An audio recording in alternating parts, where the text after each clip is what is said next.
पाटील गोरबाण व्यासपीठावरील सर्वच मान्यवर, समोर बसलेले गावातील आणि पंचक्रोशीतून उपस्थित असलेले सर्व ज्येष्ठ नागरिक, पत्रकार बांधव, तरुण कार्यकर्ते आणि उपस्थित सर्व बंधू आणि भगिनींनो, ऊन तापलंय त्यामुळे किती बोलावं यावर मला सुद्धा मर्यादा आहे। बऱ्याच वक्त्यांनी आपल्या पुढे भूमिका मांडलेली आहे आणि आता प्रचार शेवटच्या टप्प्यात आलेला आहे। उद्या आणि परवा 2 दिवस बाकी आहेत। परवाच्या दिवशी म्हणजे 18 तारखेला सायंकाळी 5 वाजता आपला प्रचार संपणार आहे आणि मग शेवटच्या टप्प्यामध्ये आपण प्रचार सभा घेत असतानाच दोन्ही तालुक्याच्या शहरामध्ये सेवा जनशक्ती पार्टीच्या वतीनं कंधारमध्ये उद्या सकाळी 10 वाजता आपल्या बस स्टँड समोरच्या संपर्क कार्यालयापासून शहरामध्ये भव्य पदयात्रा काढणार आहोत आणि परवाला 18 तारखेला सकाळी 10 वाजता छत्रपती शिवाजी महाराजांच्या चौकातल्या आपल्या संपर्क कार्यालयापासून लोहा शहरामध्ये प्रचंड मोठी पदयात्रा काढणार आहोत। त्या पदयात्रेसाठी सुद्धा आपण सर्वांनी आवर्जून उपस्थित राहावं असं पहिल्यांदाच आपल्याला या ठिकाणी आमंत्रण देतो। मित्रहो, प्रचाराची घोषणा मागच्या अनेक दिवसापासून आपण चालवली। उस्माननगर हे शहर किंवा उस्माननगर हे गाव हे चळवळीचं गाव आहे, विचाराच्या लोकांचं गाव आहे आणि म्हणून या ठिकाणी अनेक उमेदवारांनी आपापली भूमिका मांडली। प्रस्तावनेमध्ये आमच्या संदीप पाटील गोरबांनी उल्लेख केला की काही ठिकाणच्या लोकांना काड्या केल्याशिवाय करमत नाही आणि म्हणून आमची प्रचार सभा परवानगीसाठी असताना जाणीवपूर्वक आमच्या सभेला ग्रामपंचायतची एनओसी न देता प्रताप चिखलीकरच्या सभेला परवानगी दिली किंवा एनओसी दिली।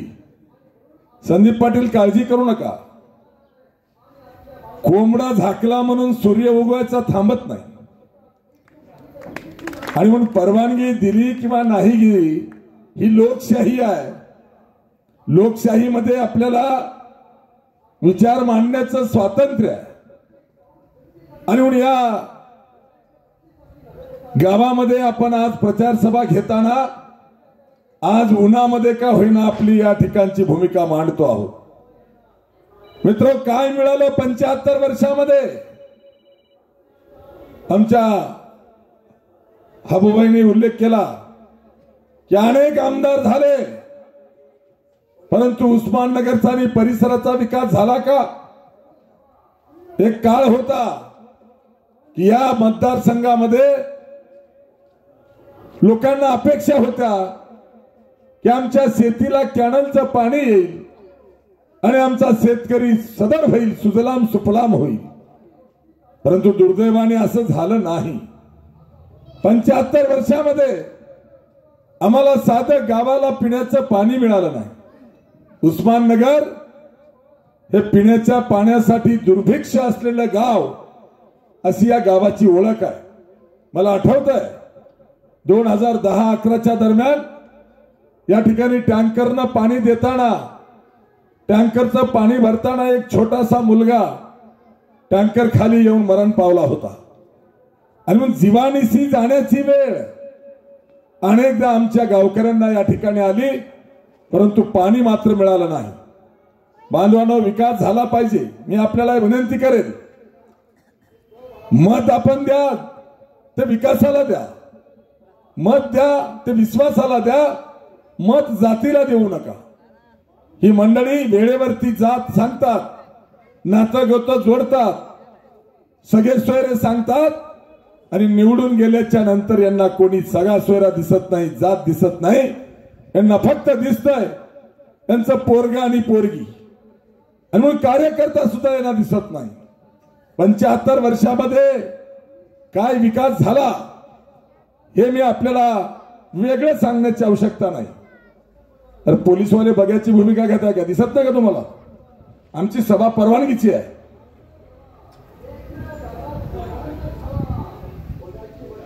माईक बंद करा ना.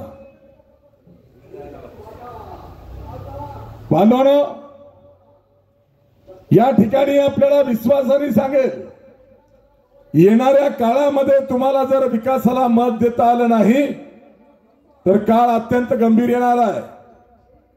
आमच्या भागातला शेतकरी शेतीला पाणी नाही म्हणून नागवलाय. आमच्या भागातला शेतकऱ्याला पीक विमा मिळत नाही. आमच्या शेतकऱ्याच्या शेतीमालाला भाव मिळत नाही.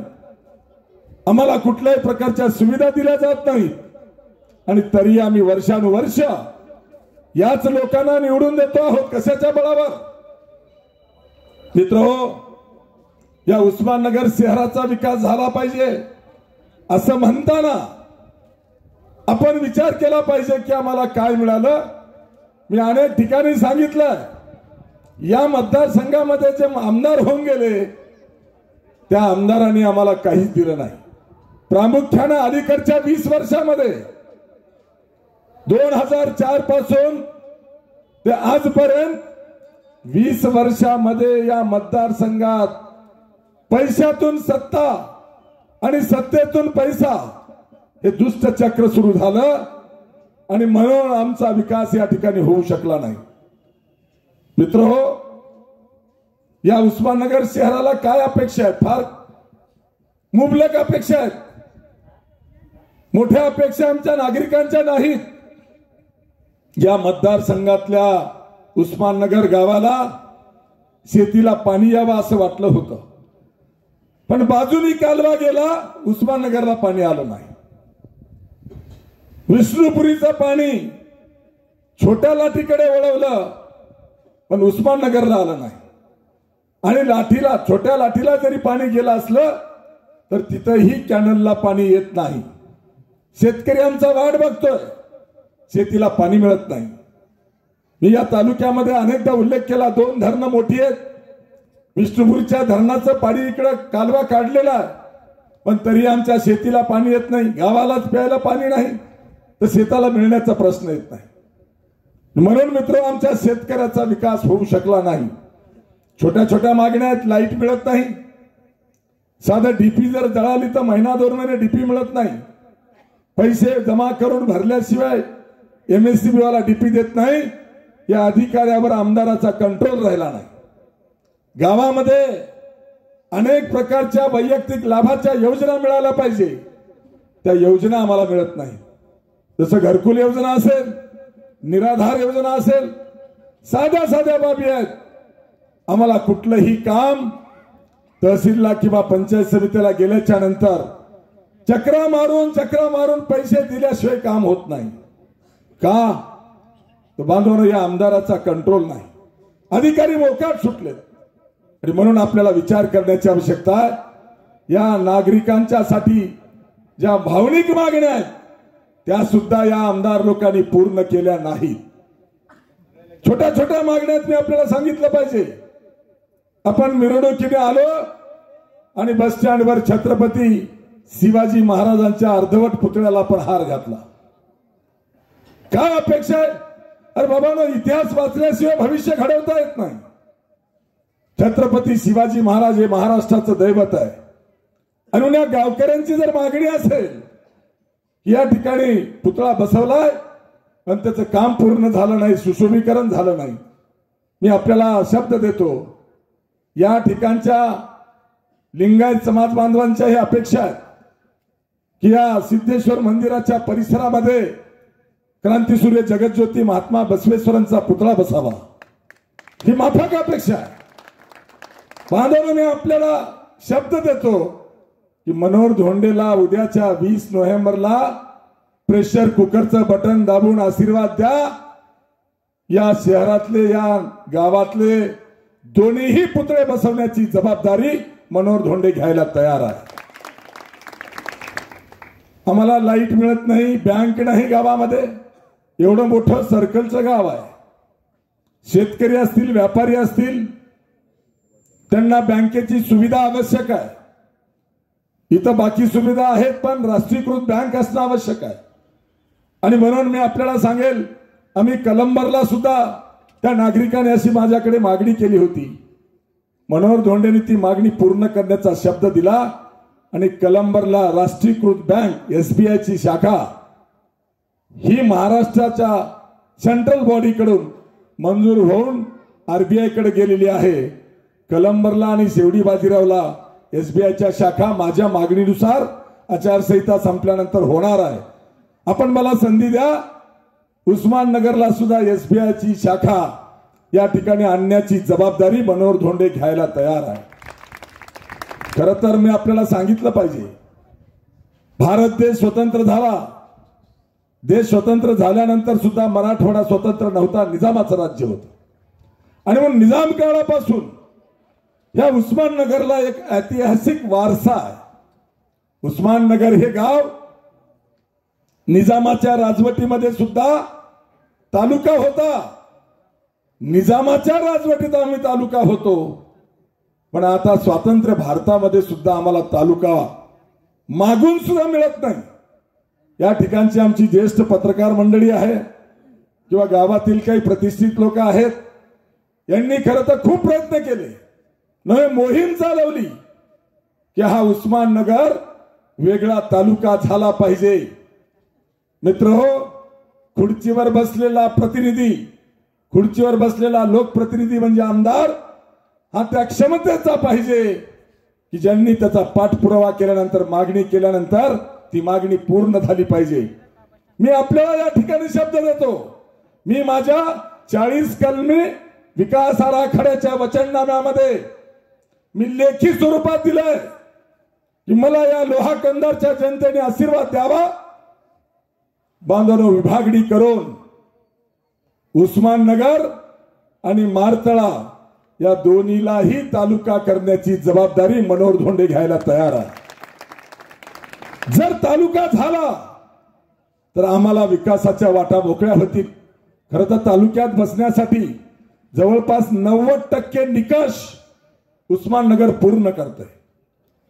नॅशनल हायवेचं गाव आहे, पोलीस स्टेशन आहे, पोस्ट ऑफिस आहे, हायस्कूल आहे किंवा इतर ज्या गोष्टी लागतात त्या सगळ्या या ठिकाणच्या सुविधा तालुका स्तरावरच्या उपलब्ध आहेत. पण असं असताना सुद्धा हा निजाम काळातला असलेला तालुका आज 75 वर्ष झाल्यानंतर सुद्धा स्वतंत्र भारतामध्ये तालुका होत नाही, हे दुर्दैवाची बाब आहे. मित्रहो, ज्या गावासाठी लागणाऱ्या ज्या सुविधा आहेत, ज्या गावकऱ्यांच्या ज्या मागण्या आहेत, खरं तर मुख्य मागणी आमची अशी असली पाहिजे की या गावाला शुद्ध पिण्याचं पाणी मिळालं पाहिजे. आपल्या गावात पिण्याचं पाणी आता तरी आहे का हो? नळ योजनेचं पाणी येतंय का? नवीन जलजीवन मिशनचं काम झालं का? झालेलं नाही.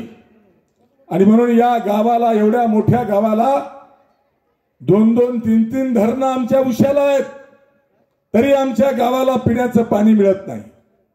आमच्या उजवीकडे आम्हाला विष्णुपुरीचं धरण आहे, डावीकडे आमच्या लिंबोटीचं धरण आहे, पुन्हा पाठीमागे आमच्या बारूळचं धरण आहे.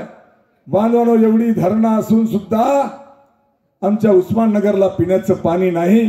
मी आपल्याला शब्द देतो की आपल्याला शुद्ध पाणी, फिल्टरचं पाणी उस्माननगरला देण्याची जबाबदारी 5 वर्षामध्ये देण्याची जबाबदारी मनोहर धोंडे घ्यायला तयार आहे. मी बोलतो ते करतो आणि करतो तेच बोलतो.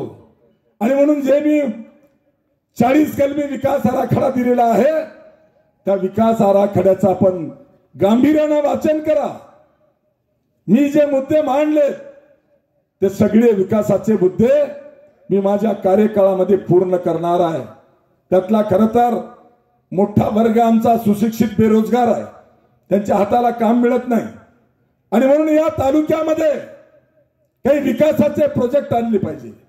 आता आमच्या प्रल्हाद पाटलांनी उल्लेख केला, कलंबरचा साखर कारखाना बर्बाद केला. कलंबरच्या साखर कारखान्याचं भंगार सुद्धा ह्याच लोकांनी विकून खाल्लं.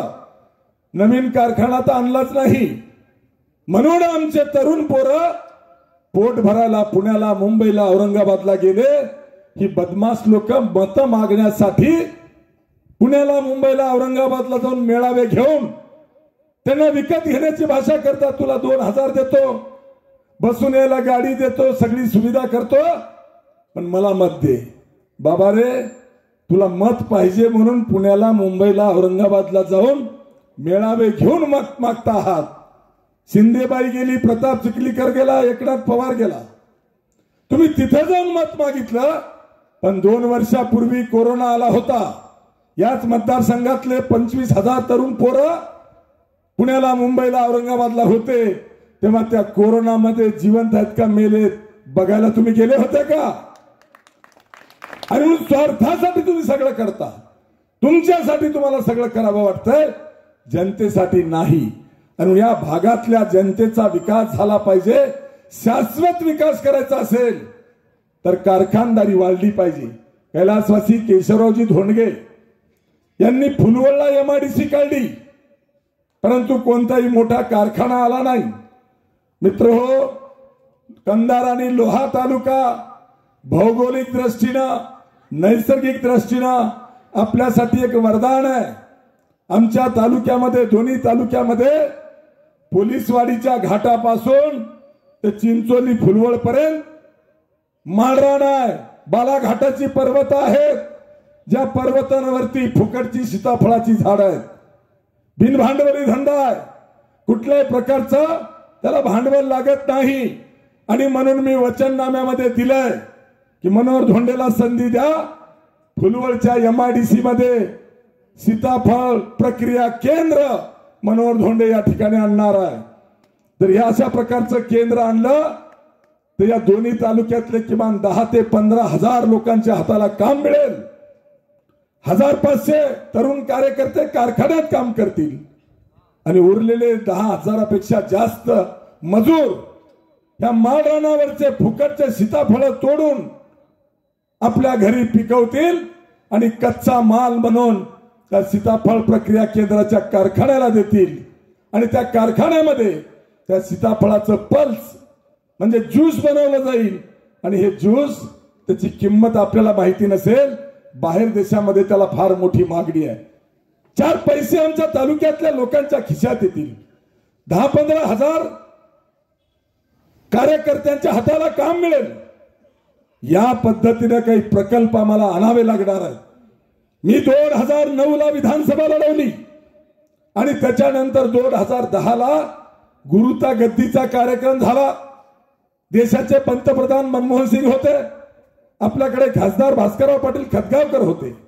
तुम्हाला सगळ्यांना आठवण नसेल, जेव्हा अशा प्रकारे पंतप्रधानांनी घोषणा केली की नांदेडचा गुरुद्वारा आणि बिदरचा गुरुद्वारा रेल्वेने जोडला जाईल, तेव्हा भास्करराव पाटील खतगावकर आणि सुधाकरराव डोईफोडे यांनी मागणी केली की नांदेडून बिदरला जाणारी रेल्वे ही नांदेड, नायगाव, नरसी, देगलूर मार्गे न्या. त्याच वेळेला मनोहर धोंडेंनी मागणी केली नांदेडून बिदरला जाणारी रेल्वे ही नांदेड, सोनखेड, लोहा, माळाकोळी, माळेगाव, अहमदपूर, चाकूर मार्गे लातूर रोडला जोडा. मित्र, रेल्वे जर आमच्या तालुक्यातून गेली तर फार मोठ्या विकासाच्या वाटा मोकळ्या होणार आहेत. आमचा दक्षिण भारत आणि उत्तर भारत हा आमच्या लोहा तालुक्यातून जोडला जाईल. आणि या तालुक्यातल्या, दोन्ही तालुक्यातल्या बाजारपेठा ह्या मोठ्या होतील, त्यांचा व्यापार वाढेल, शेतकऱ्याच्या मालाला वाटेल तिथं नेऊन माल विकण्याची मुभा मिळेल. किंवा आमच्या या रेल्वेचा प्रकल्प जर आणला तर बांधवांनो, आमची दक्षिण भारतातली सगळ्यात मोठी खंडोबाची यात्रा ही माळेगावची यात्रा म्हणून प्रसिद्ध आहे. आणि म्हणून अशा प्रकारे जर माळेगावून जर रेल्वे गेली तर माळेगाव, तुळजापूर, पंढरपूर आणि कोल्हापूर महालक्ष्मी ही महत्वाची 4 तीर्थक्षेत्र जोडली जातील. मोठा वर्ग आमचा पंढरपूरला जाणार आहे, तो 20-25 रुपयामध्ये आरामात पंढरपूरला जाऊ शकेल. अनेक सुविधा उपलब्ध होतील. आणि जर रेल्वे गेली तर पाणी बॉटल, खरबुरे विकण्यापासून अनेक तरुणांच्या हाताला काम मिळू शकेल. या प्रकारचं दूरदृष्टीने विकासाचा, शाश्वत विकासाचा आराखडा आम्हाला अंमलात आणण्याची आवश्यकता आहे. मनोहर धोंडेला संधी द्या, मी टीका टिप्पणी जरूर करतो, केली पाहिजे, कारण तुम्ही त्यांना संधी दिली, त्यांना 10-10 वर्ष आमदार केला, काय दिवे लावले? आणि जर लोकशाहीमध्ये त्यांना 10 वर्ष आमदार केल्यानंतर काहीच केलं नसेल तर उमेदवार म्हणून त्यांच्यावर टीका करण्याचा मला अधिकार आहे. मनोहर धोंडेला तुम्ही संधी द्या. मी फक्त एकेरी टीका करत नाही, संधी दिल्यानंतर काय माझ्या विकासाची ब्लूप्रिंट आहे ती मी छापील स्वरूपात दिली. हिम्मत असेल तर प्रताप चिखलीकर, श्याम शिंदे किंवा आशा शिंदे किंवा एकनाथ पवार, आता एकनाथ पवारचं नाव घ्यायची गरज नाही, कारण हे पाखरू 19 तारखेला पुण्याला परत जाणार आहे. ते काही इथं राहणार नाही, ते काही मूळचं शिवसैनिक नाही, ते पिंपरी चिंचवड मध्ये कामगारांचं रक्त पिणारं कॉन्ट्रॅक्टर आहे. आणि कामगारांचं रक्त पिऊन कॉन्ट्रॅक्टर म्हणून जो पैसा जमवलाय त्यालाही स्वप्न पडायला लागले की श्याम शिंदे सारखा बिंडोक माणूस पैशाच्या बळावर 15 दिवसात आमदार झाला आणि म्हणून आपल्यालाही संधी मिळेल, म्हणून त्या आशेनं एकनाथ पवार इकडे आलाय.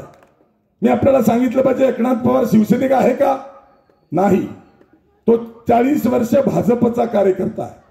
आणि इकडे येताना ज्या देवेंद्र फडणवीसने महाराष्ट्राच्या राजकारणाची आणि मराठ्याच्या आरक्षणाची वाट लावली, त्या देवेंद्र फडणवीसचा हा पिट्टू आहे. हा देवेंद्र फडणवीसला सांगून आलाय की मी लोह्याला शिवसेनेत जातो आणि निवडून आल्यावर तुमचाच होतो. म्हणून बांधवांनो, हा काही शिवसैनिक नाही. शिवसैनिक कोणाला म्हणतात? मनोहर धोंडे 40 वर्ष निष्ठेने शिवसेनेत राहिला. काय गुन्हा आहे? मनोहर धोंडे लिंगायताच्या पोटाला जन्मला, माझा गुन्हा आहे का? जात बघून मतदान करण्याची अत्यंत दुर्दैवी परंपरा या मतदारसंघामध्ये चालू आहे.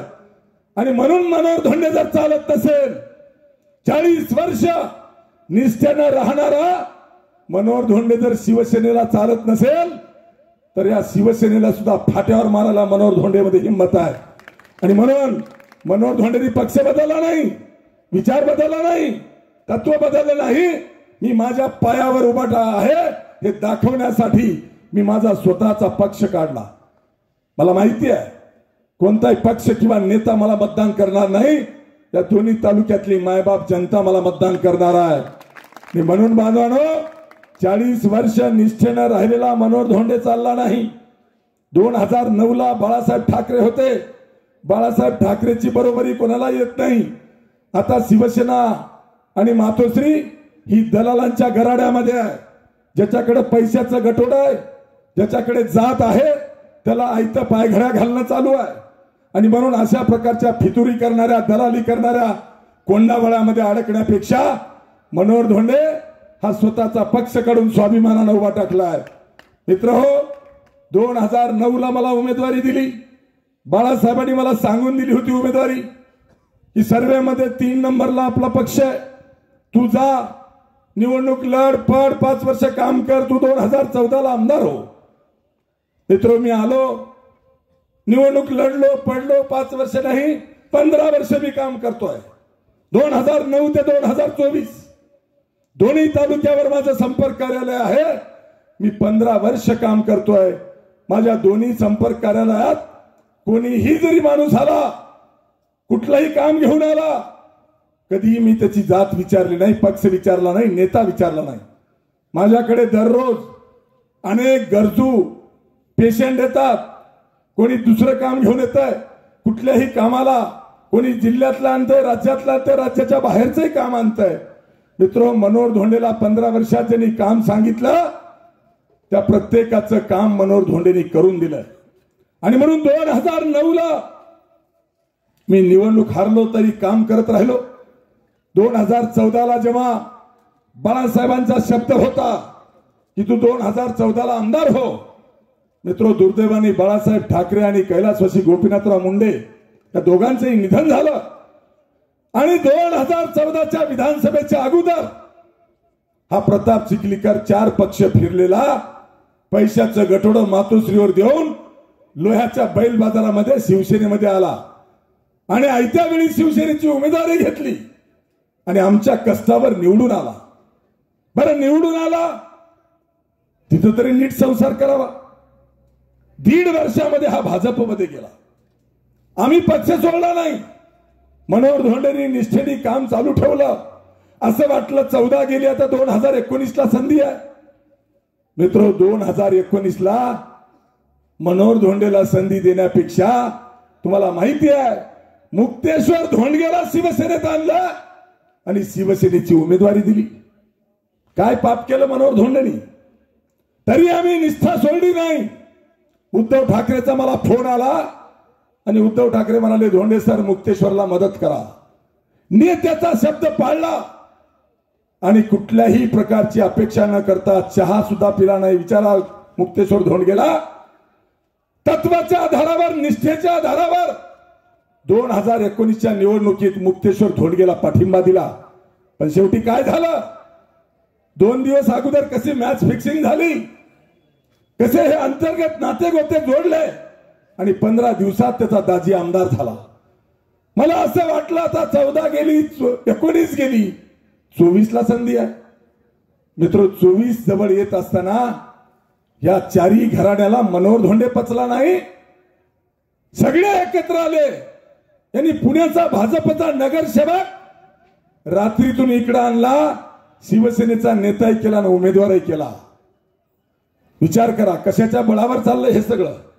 आमचा जन्म का फक्त सतरंजा उचलायला झाला का?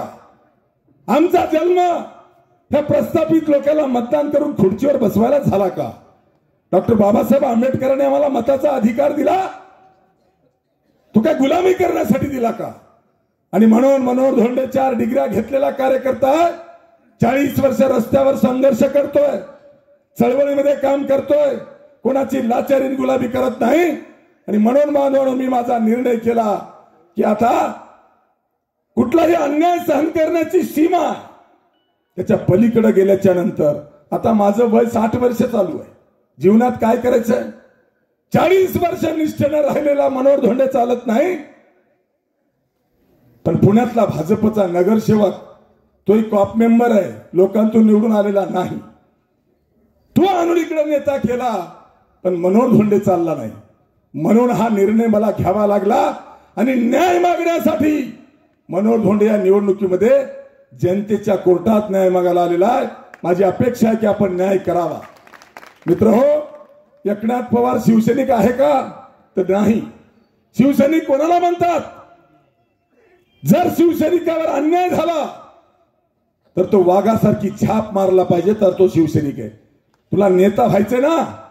अरे बाबा, तुझा नेता होण्याचे स्वप्न अगोदर तू बाजूला काढ. तुझ्या शिवसेना पक्षाचा लोहा तालुक्याचा अध्यक्ष चंदू आडगावकर हा 10 महिन्यापासून 3 जिल्ह्यामधून हद्दपार आहे. त्याला तू सांभाळू शकत नाही. तुझा दुसरा उपतालुका प्रमुख त्या मोठ्या कापसीचा संतोष वडवळे ह्यात प्रताप चिखलीकरच्या चमच्यानी कुत्र्यासारखं मारलं आणि तो आयसीयू मध्ये नांदेडला ऍडमिट झाला. मार खाऊन तुझा उपतालुका प्रमुख नांदेडच्या आयसीयू मध्ये ऍडमिट झाला.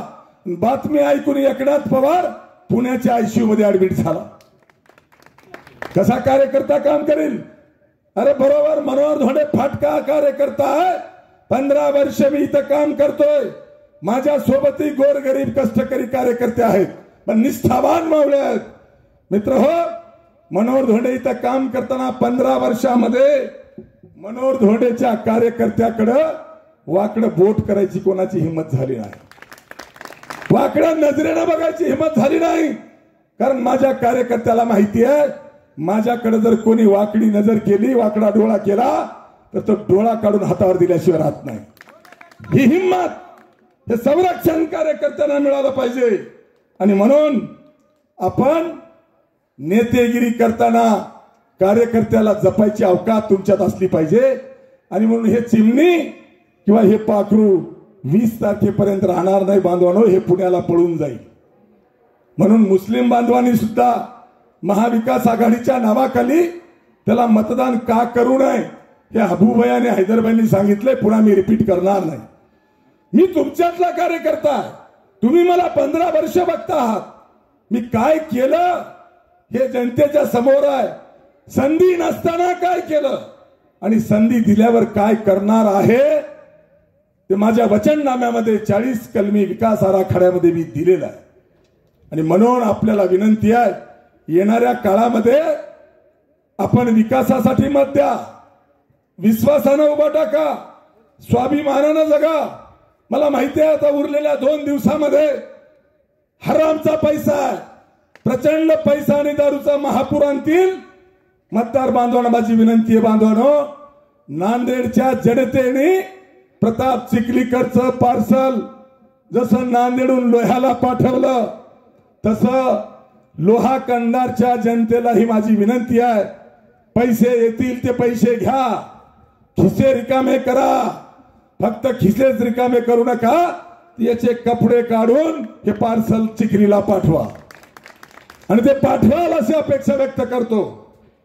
मला कळालं की प्रताप चिखलीकरचे काही चमचे आमच्या कार्यकर्त्यांना त्रास दिलेत. खबरदार, मी माझ्या कार्यकर्त्याला धक्का लागू देणार नाही. माझं स्वप्न फक्त निवडणूक नाही, मी चळवळीतला कार्यकर्ता आहे, रस्त्यावरचा कार्यकर्ता आहे, संयमानं कायद्याच्या चौकटीत काम करणारा कार्यकर्ता आहे. आणि तुम्ही जर माझ्या कार्यकर्त्याला जर काही करायचा प्रयत्न केला तर मनोहर धोंडे अवकातीवर आल्याशिवाय राहणार नाही आणि तुम्हाला तुमची जागा दाखवल्याशिवाय राहणार नाही. आणि म्हणून मतदानाच्या बूथवर सुद्धा हे अफवा पसरवतील. त्यांचा शेवटचा हत्यार आहे की मनोहर धोंडे मॅनेज झाला, मनोहर धोंडेने पाठिंबा दिला, अशा खोट्या अफवा पसरवू शकतात. कारण त्यांच्या पायाखालची वाळू घसरलेली आहे. आणि तुम्हाला माहिती आहे, मनोहर धोंडेने 40 वर्षाच्या चळवळीमध्ये, 40 वर्षाच्या रस्त्यावरच्या संघर्षामध्ये कधी आम्ही मॅनेज झालो नाही. सगळ्या जगाला माहिती आहे. मी निर्णय घेत नाही आणि एखादा निर्णय जर घेतला तर कटेंगे मगर हटेंगे नाहीची भूमिका घेऊन असतो. आणि म्हणून बांधवांनो, विजय आपलाय. सर्वेचा रिपोर्ट 2 दिवसापूर्वी आलाय, आपल्याला सांगायला हरकत नाही. चाणक्य संस्थेच्या सर्वेचा रिपोर्ट हा 25,000च्या लीडने आपली जागा निवडून याली असा आला. आता प्रश्न आहे लीड किती वाढवायची. आणि म्हणून ह्या प्रस्थापित लोकांना घरी पाठवण्यासाठी एकजुटीने उभा टाका. बहुजन, ओबीसी, दलित, आदिवासी, शेतकरी, कष्टकरी, अल्पसंख्याक आणि उपेक्षित वर्गाला माझं नम्र आव्हान आहे. बांधवांनो, या प्रस्थापिताच्या विरोधात ताकदीनं जसं उभा टाकलात, गावाच्या गाव, झुंडीच्या झुंडी, कोणतंही पद नसताना सेवा जनशक्तीमध्ये दररोज 100 पेक्षा जास्त कार्यकर्ते प्रवेश करतायत. आणि यांना एखादी सभा घ्यायची असेल तर पुरुषाला 500, महिलाला 300 रुपये रोज दिल्याशिवाय माणूस मिळत नाही. ही अवस्था झालेली याची. आणि म्हणून यांच्याकडे आता काही शिल्लक राहिलेलं नाही. दात पडलेला वाघ जसा असतो तशी अवस्था यांची आहे. आणि म्हणून मला काही लोकांनी विचारलं की तुमची लढत कोणासोबत आहे. मित्र, मी आपल्याला सांगेल, माझी लढत ह्या तिघांच्या विरुद्ध आहे. 20 तारखेला मतदान आहे. मनोहर धोंडेचा विजय आज निश्चित झालाय. आणि म्हणून 19 तारखेला हे तिघही एकत्र येऊन 20 तारखेला एकालाच मतदान करा म्हणून सांगणार आहेत. धोका लक्षात घ्या. आपल्या मतात फूट पाडायची आणि रात्रीतून त्यांची मतं एक करायची, हे त्यांचं षडयंत्र आहे. जसं मागच्या निवडणुकीत झालं. महाविकास आघाडीकडून श्याम शिंदे आणि महायुतीकडून मुक्तेश्वर धोंडगे, दोन्ही प्रमुख पक्षाचे लोक तेच, उमेदवार तेच, आणि रात्रीतून मॅच फिक्सिंग करून दाजीला आमदार केलं. तसंच याही वर्षी षडयंत्र होतं. बहिणीला महाविकास आघाडीकडून आणायचं, भावानी महायुतीतून यायचं आणि दोघांनी शेवटी मॅच फिक्सिंग करायची. पण जमलं नाही. सुपारी बहादर किंवा एकनाथ पवारचं गटोडं भारी ठरलं. आणि म्हणून संजय राऊतांच्या माध्यमातून एकनाथ पवारनी सुपारी देऊन आणलेली उमेदवारी ही टिकणारी नाही. शेवटच्या दिवशी हा पुण्याला परत जाईल आणि बहीण वसंतनगरला राखी बांधायला जाईल. तिघही एक होतील. आणि म्हणून आपली लढाई त्या तिघांच्या विरुद्ध आहे.